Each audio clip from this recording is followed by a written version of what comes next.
Imaginez que vous êtes sur un navire, naviguant à travers les eaux tumultueuses de la vie. Votre passion est votre boussole, guidant chaque décision que vous prenez. Mais que se passe-t-il lorsque cette boussole vous mène dans la mauvaise direction? Que se passe-t-il lorsque votre passion vous aveugle au point de ne pas voir les icebergs devant vous? Dans cette vidéo, nous allons plonger dans les profondeurs de cette question, explorer comment notre passion peut parfois obscurcir notre jugement et nous empêcher de voir la réalité telle qu'elle est. Nous allons partager des histoires, des expériences et des conseils sur la façon de naviguer dans ces eaux délicates. Alors, attachez vos ceintures de sécurité et préparez-vous pour un voyage d'apprentissage et de découverte. Restez avec nous pour découvrir comment garder un équilibre entre passion et raison. Il était une fois, dans un petit village, un jeune homme nommé Léo. Léo était un garçon ambitieux, déterminé à réussir dans la vie. Il était prêt à tout pour atteindre ses objectifs, même si cela signifiait sacrifier ses valeurs et ses relations. Un jour, alors qu'il était en quête de succès, Léo rencontra un moine zen nommé Maître Li. Le moine était connu pour sa sagesse et ses conseils avisés. Léo, intrigué par sa présence calme et apaisante, décida de lui demander conseil pour atteindre ses rêves. Maître Li sourit et dit à Léo: « La passion peut être une force puissante, mais elle peut aussi aveugler notre jugement. Tu dois apprendre à contrôler ta passion et à la canaliser pour qu'elle te guide plutôt que de te dominer. » Léo était confus. Il avait toujours cru que la passion était la clé de la réussite. Mais Maître Li lui expliqua que la passion sans contrôle pouvait mener à des actions impulsives et des décisions précipitées, pouvant causer du tort à soi-même et aux autres. Le moine zen continua à guider Léo, lui apprenant à trouver un équilibre entre sa passion et sa raison. Il lui montra comment méditer pour calmer son esprit et écouter sa voix intérieure.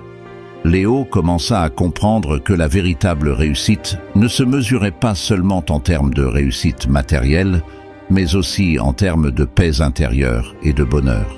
Au fil du temps, Léo commença à appliquer les enseignements de Maître Li dans sa vie. Il apprit à prendre le temps de réfléchir avant d'agir, à être plus tolérant envers les autres et à apprécier les petites choses de la vie. Sa passion pour réussir ne s'est pas estompée, mais elle était maintenant accompagnée d'une sagesse et d'une conscience plus élevée.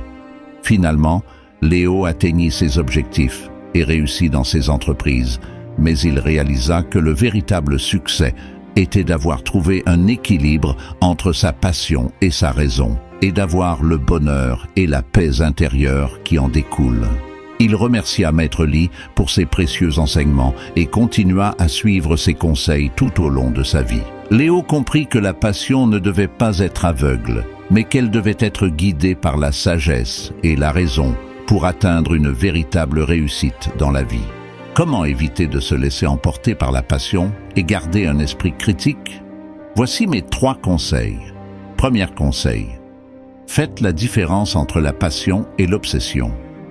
La passion est saine quand elle nous pousse à nous dépasser, à nous améliorer, à nous épanouir.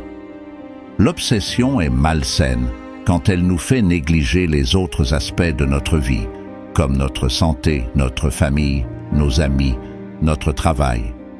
Si vous sentez que votre passion vous consume, vous isole, vous rend anxieux ou déprimé, c'est peut-être le signe que vous êtes obsédé.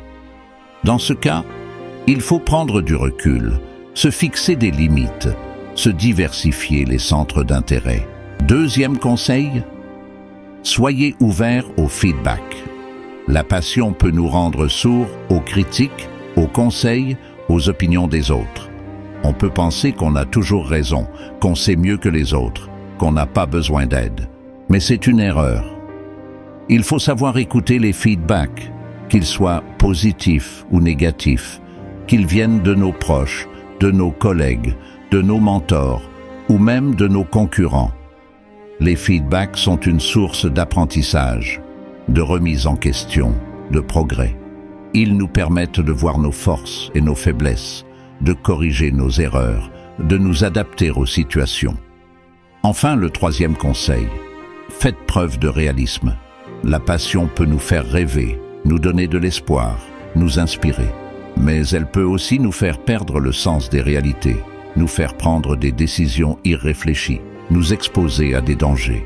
Il faut donc être réaliste, c'est-à-dire avoir une vision claire de la situation, des enjeux, des obstacles, des opportunités.